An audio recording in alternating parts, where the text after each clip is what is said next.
Good morning, everyone. I am going to add Kaveria, so just give me a moment. This is the part that always stresses me out a little bit, if I'm being honest.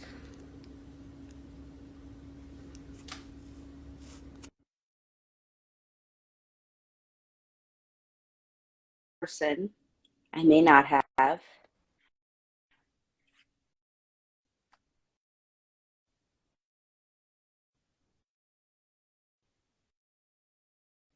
Okay, let me add you, Kaveria. I see you.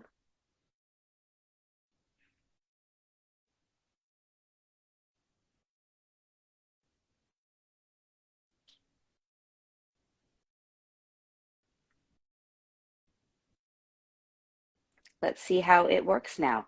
I'm going to try. Kaveria, are you there?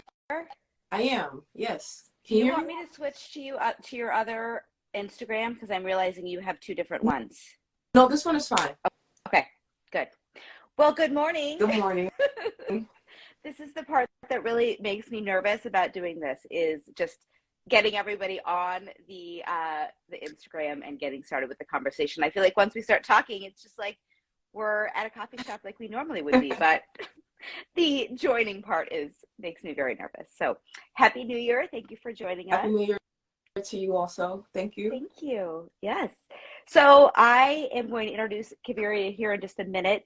For those who may be new to us, I am Kristi Amendola, and I am the Vice President for Member Experience at M2N Minority Boost Network. And our company is in the business of increasing representation across all industries, across all levels within corporate America.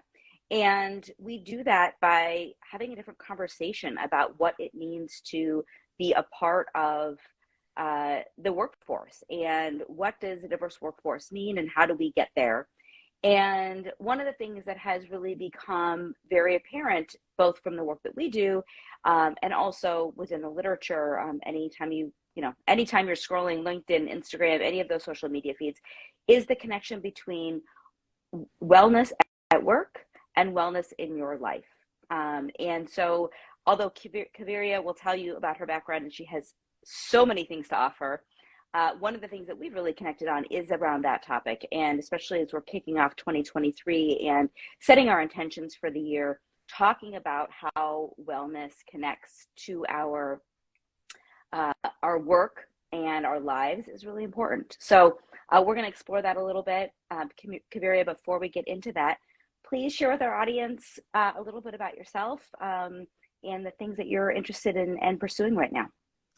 Hi, everyone. I'm Kaveria Lezza. Thank you, Kristi, for having me. I am a holistic health advocate, and I'm also studying to become a naturopathic medical doctor. Excellent.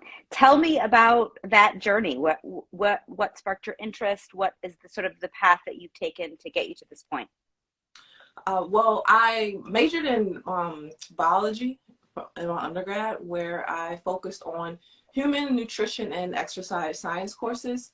And I furthered my education in nutrition, where I decided to become more of a health advocate, healthy lifestyle, healthy food choices, and mindfulness to create more of a holistic lifestyle. But I've always was an athlete also too. So in college, I was a dual sport athlete, playing basketball, also running track as well. So health and wellness was also always my priority.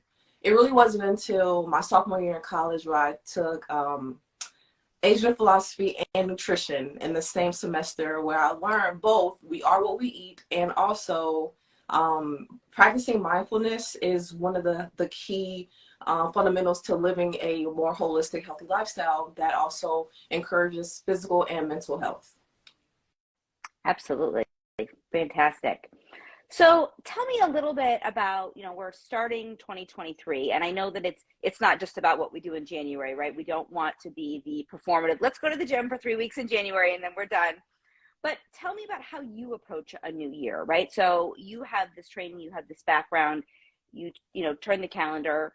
What are some of the things that you're thinking about? What are some of the things that you're implementing or, talking about with yourself or with your friends, family, spouse, as you start the new year? Pretty much as I start the new year, I focus mainly on my mental health. You know, that's one of the key things that not only myself, but people in my community kind of, leave in the background, as is something that we will get to kind of thing later. Well, practicing mindfulness on a day-to-day for me is one of the things that I try to also encourage family members, community members to just really tap into for this new year.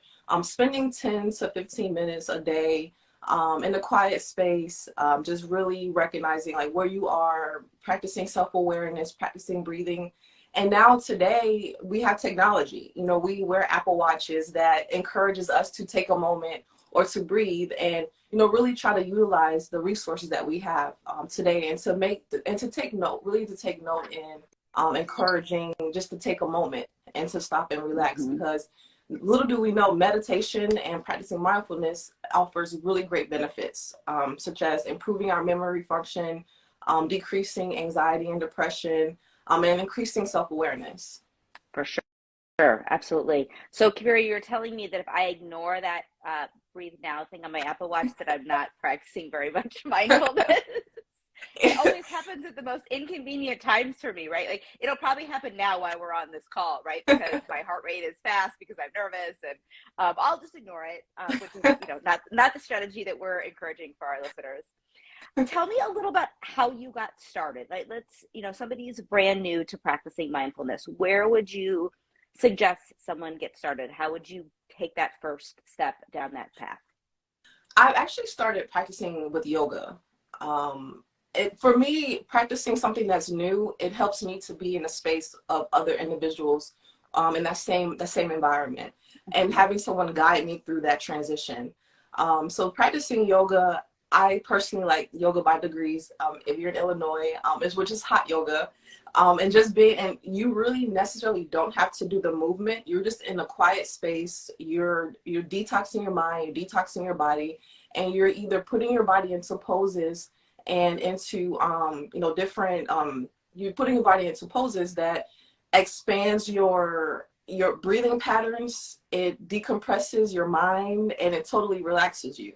So for me, being in that environment helped me. And I also read Power of Now. That is also a great book that helped get you in that mindset of mindfulness. I love that. That's fantastic. Tell me a bit about how breathing connects to your body's, how breathing connects to your body's response system, and the importance of that playing into just the mindfulness and wellness on a daily basis.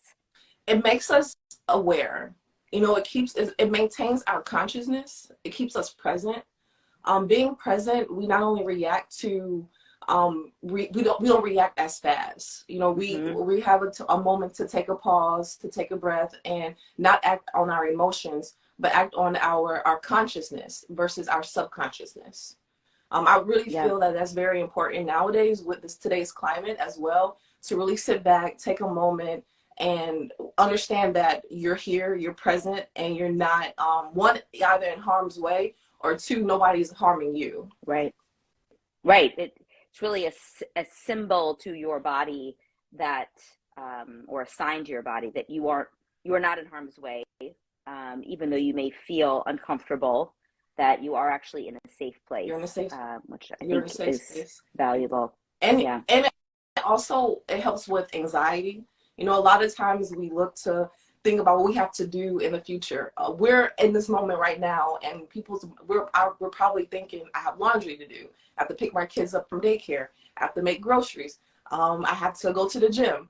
But really taking a moment to breathe and reflect, and just know you're in a space. Let's work on what we have now. Let's continue to do what we're doing right now, and then move on to the next task. Yeah. It's funny, as you were saying that, it was making me think about how much I enjoy conversations, even this, right? We're virtual, but because we're face to face and we're making eye contact, and if you're a person, it's even more that way.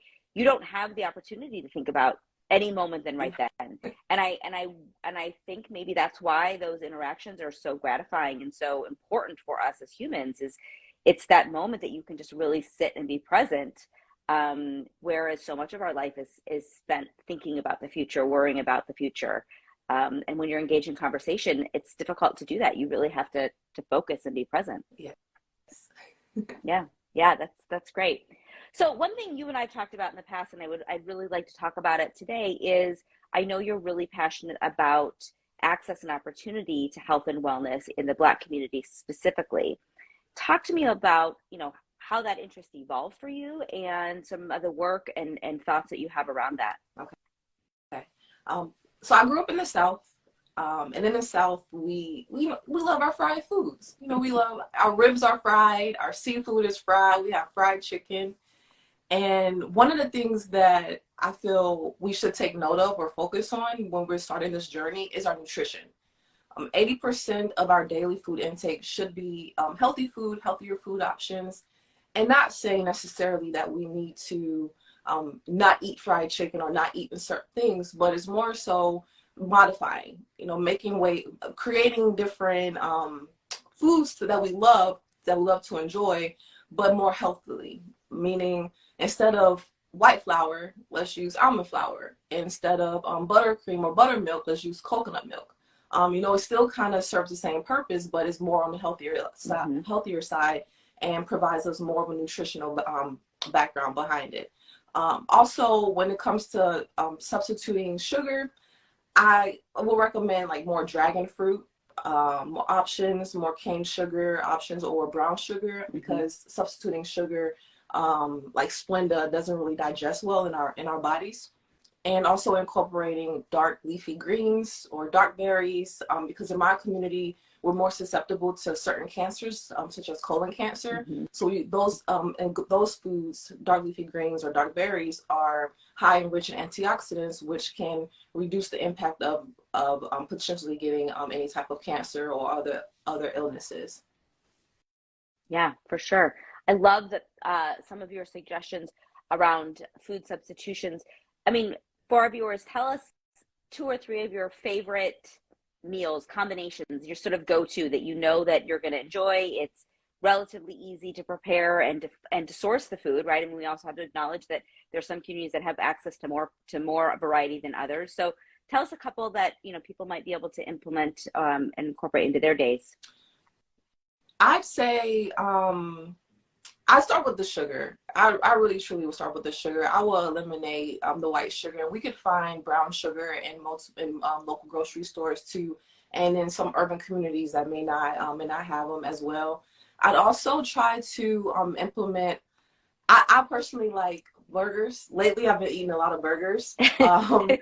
So I substitute the beef for either 100% grass-fed beef, anti-hormones, or turkey. So some communities may not have this certain type of beef that I'm recommending, but I will recommend ground turkey. Ground turkey is on the leaner side. It's a leaner meat, and it doesn't involve that much fats and oils. I'd also recommend, I've been also on a carb kick too lately. So for our viewers, I am currently pregnant. So my taste buds are altering, and I'm still maintaining my diet or my healthy lifestyle. But I've been on a carb kick. So I look for multi-grain bread or whole wheat bread also. And these type of breads also can be found in urban communities as well. Yeah, for sure. One of the things I recently was reading about, and I don't know if you've had this similar experience, but was variety, especially around plant-based foods. And so not only would you like to have lots of servings of fruits and vegetables and nuts and seeds, but the variety that you introduce into your diet can really be significant in terms of your overall health, because each one of them brings a different nutritional value and just expands your overall tolerance for different foods. So that's one thing. And my family, we've been trying to do. I had 10 different plant-based things yesterday. So we'll see how it goes. The goal was 30 a week. I don't know if I'm going to get there, but I'm going to at least be aware of trying to incorporate plant-based foods, seeds, nuts, fruits, vegetables, into my diet. I feel like we do pretty well on the proteins, but sometimes, I have salad and green beans every day. That's not very much variety.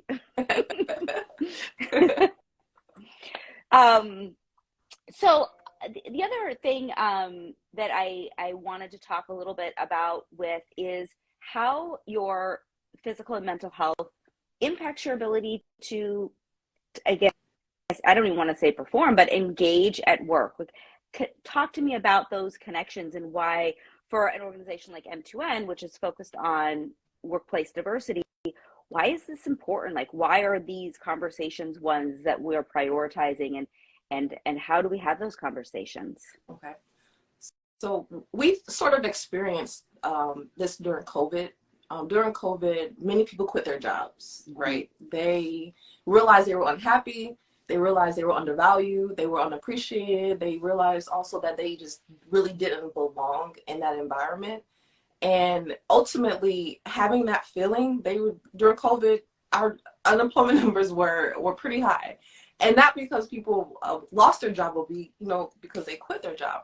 So we're in a new year, we're in 2023, and if you're really not happy at your job, if you feel undervalued, you feel underappreciated, that can ultimately drive into causing mental and physical health, meaning more anxiety, insomnia, depression, increased high blood pressure, the list goes on. And so with a platform such as M2N, and the fact that you guys are working diligently with minorities and increasing the diversity, that plays a role in hiring, and that plays a role in the minority wanting to stay at the company also, because one, do they feel valued? And then two, do they feel welcome to even be in that area and not feel that they are just a number or just an employee? Yeah, yeah. Tell me a little bit more about how that stress, or some people, will use the word trauma of feeling like you don't belong. I mean, how does that impact people's physical and mental health? Yes, that can, personal example, I quit a job, one, because the drive was an hour one way. So that impacted me mentally, for one. Yeah. And then two, when I started working there, I realized there were a lot of minorities there, but I was still the least of the minority. I'll say the majority. I was not part of the majority. I worked for an Indian-based company, and I figured, okay, well, this is a company where I feel like I will fit in. I will feel like I will belong. I will feel accepted. My ideas will be heard. I will feel I will feel comfortable. Yeah. Well, that didn't necessarily play out, and not only did the drive was a burden, but not only was the drive a burden on me, but also I started getting more of that feeling of, I'm just here to what's my ultimate purpose, right? So because I didn't really have a purpose there, that really started to weigh in on me, more mentally than physically, because it started to change the way I felt. When I would come home, I didn't really want to be bothered. I didn't really want to talk to anyone. My heart rate was constantly increasing. My watch, we talked about our watch. My watch kept constantly going off, telling me to take a moment. And it really, I was having headaches. I was having migraines.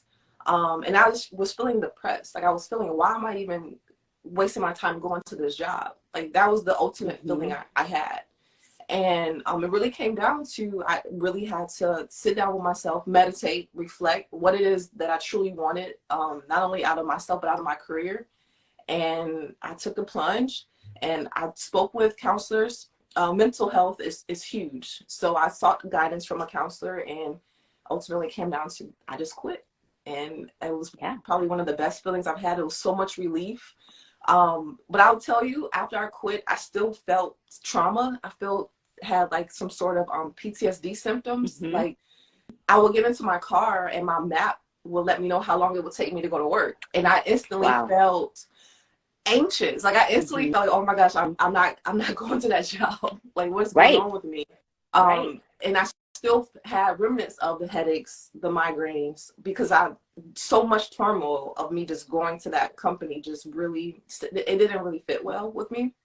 So it took me about a month or two to decompress, a month or two of really just relaxing, meditating, and say, I'm here. I'm not going to that job anymore. I'm okay.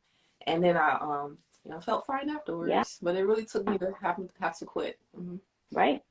And imagine if you went from one job to another in that scenario, right? If you did that for 4 years and then you just rolled right into another job that had a similar environment and another job, 12 or 16 years of working in those types of environments, you may not be able to get back to a calm state, right? Your body, it gets so alerted that then becomes the baseline, and it's hard to bring that back down to what your actual normal is, right? Yes. Yes. Yeah. Yeah. I think, that's what we see a lot with our Empower members and candidates is, they have on the exterior have been very successful, right? They've had important titles, they've made money, they've, achieved things and have a nice hearty resume that, we all sort of thought was going to be important, but at what expense? And what pieces of them did they need to put aside, or did they need to shield, and how does that affect them, to your point, like when they're at home and when they're trying to parent or connect with their spouse, or what emotional availability is still there if 8 or 9 hours of the day is spent in a really stressful, and I would say almost, it feels unsafe, right? You don't feel safe or protected. You feel very vulnerable. And, I do think that really takes a toll on all pieces of your life. Yes.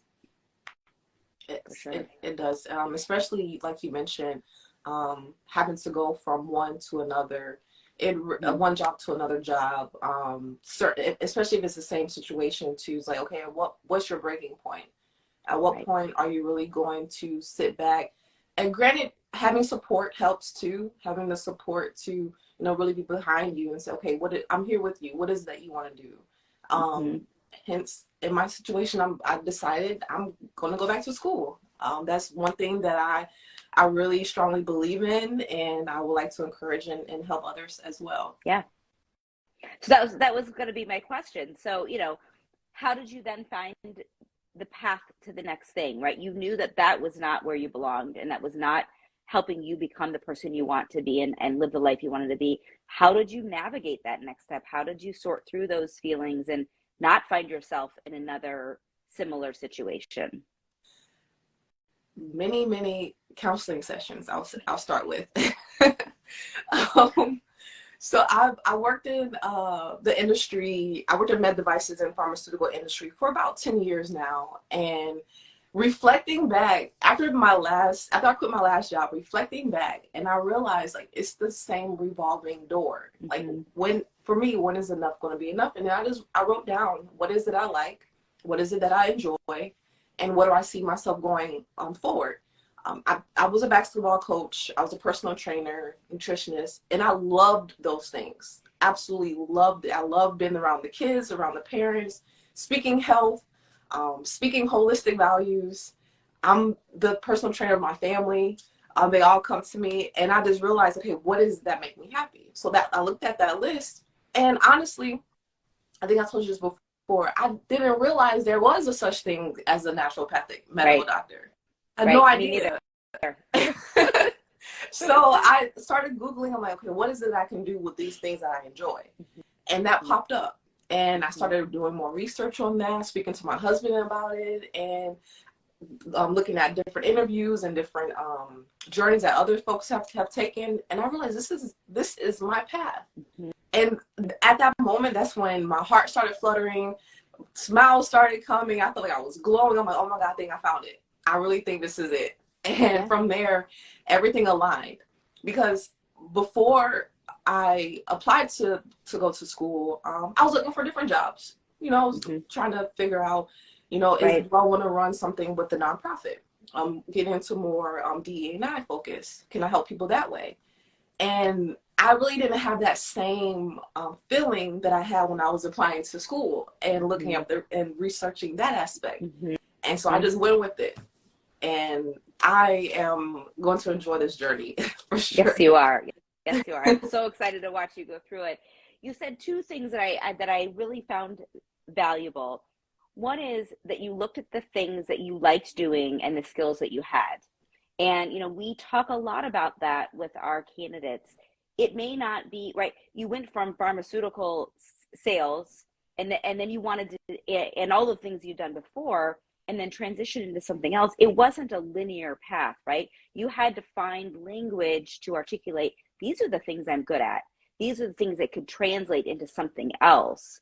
And that process can be somewhat challenging because we get caught up in, oh, I can use this software. It's very specific. It's very credential based versus really focusing on the skills. And, that is one of the things that we really want to try to help our members do is let's identify these skills and how do they transfer? Maybe you've spent a lot of time working in the front of a house of a restaurant and you love that.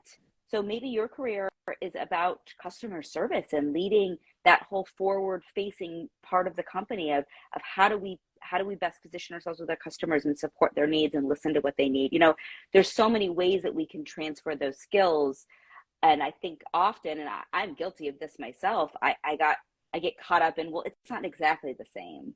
I didn't really do that. And I sort of have my own insecurities about it instead of trying to find those words and articulate it. So I really appreciate you sharing that journey.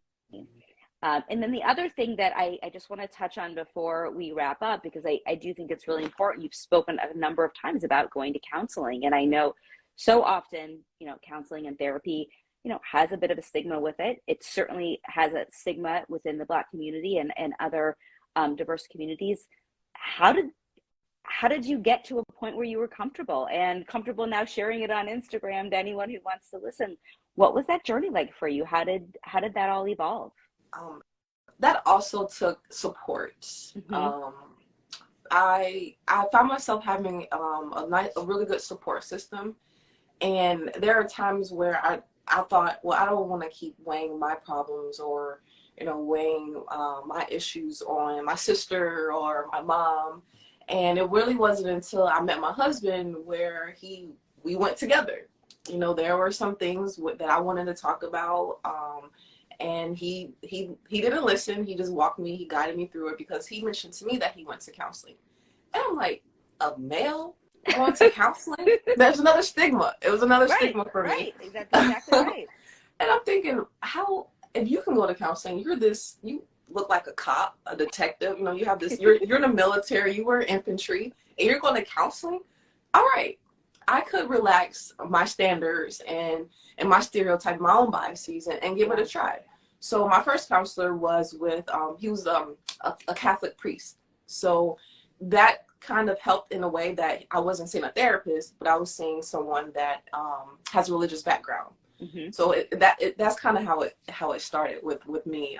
It took the support from my husband, and it took me letting loose my boundaries and my own biases to just say, hey, I need someone. I need someone to talk to. I just need someone to listen to me, someone to help steer me in the right direction.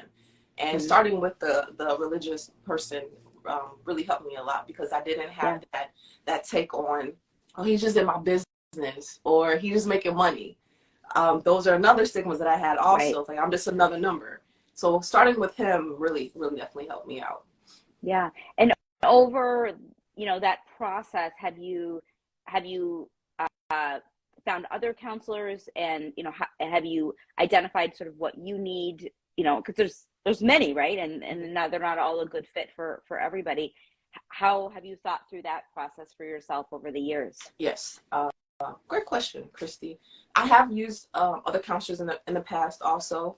And with that, it was more so about me becoming comfortable with them too. And then I realized, okay, before I step into this chair, what is my goal from you? What do I want to accomplish from you? And how can you help me get there? And having that in the back of my mind, I went to these counseling sessions with a purpose. Like, I'm not just going to sit here and just explain to you my problems. I want to actually gain something from it. So I would recommend, seeing a counselor and actually understanding that you're going to get something out of it. And it's okay to switch. I've had multiple different counselors until I found one that was fit for me. I ended up with a counselor that worked at my university.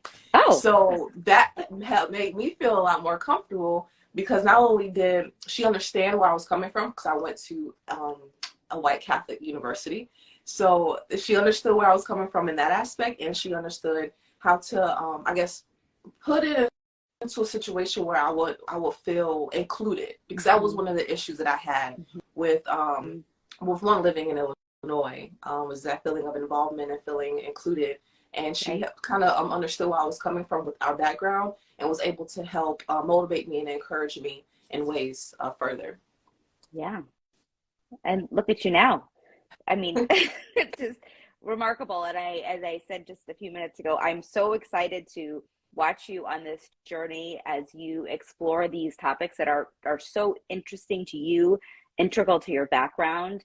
And, you know, I hope that all of our listeners and all of our Empower members are able to find a similar journey, right? It may not be your journey, but it will be about figuring out, what are the things that I really love doing? What are the skills that I have? And how could I find those things in my work? Because a lot of our time is spent at work. You know, I feel so fortunate that I get to do this work. I would have never been able to define this job, but I always knew that, you know, issues about equity and education and access and opportunity were important, and to do it on this scale is the most gratifying thing I could have done. But you don't always know that when you start out. So good for you for just following the journey, and I can't wait to see how it all unfolds for you. Is there anything you'd like to finish by sharing with our viewers before I wrap it up? Yes.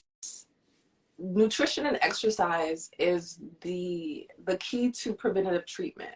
Not only does nutrition and exercise boost our energy, but it gives us confidence. It gives us courage, and it also just boosts our whole overall wellness, health and wellness.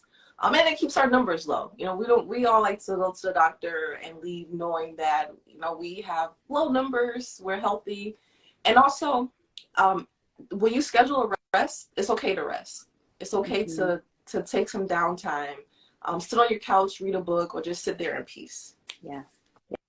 I love that. And I do really agree. And that resonates with me about confidence, right? When the insides of your body feel strong and healthy, it really does show on the outside, not just in your appearance, but in how you present and interact with the world, because you feel like you can take on things in different ways and with more confidence. So I really love that. I'm gonna take that away from our conversation, along with a lot of other things, but that one is a little nugget I'm taking with me. So I really appreciate that. Kaveria, thank you so much for your time and your expertise. Every single time I love listening to you.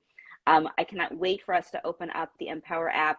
Kaveria will be in there with a lot of different topics. She's got favorite books, her own personal journey, which she shared some about today, but even more in depth. And then she has some wonderful meditations, guided meditations that people can actually do with you right there in the app, which we've done many times as a team. So I am excited about that. Our next LinkedIn Live is going to be with Hallie Simpson, which I believe is on January 16th. I had to check my notes. And I am looking forward to that conversation. And Kaveria, happy 2023. Thank you. I am so excited for you and all that's ahead. This is going to be a really, really big year for you. Yes. And I'm glad I get to be a part of it. So thank you, everyone, for listening. Kaveria, thank you so much. Thank you, Kristi. Thanks. Bye-bye. Bye.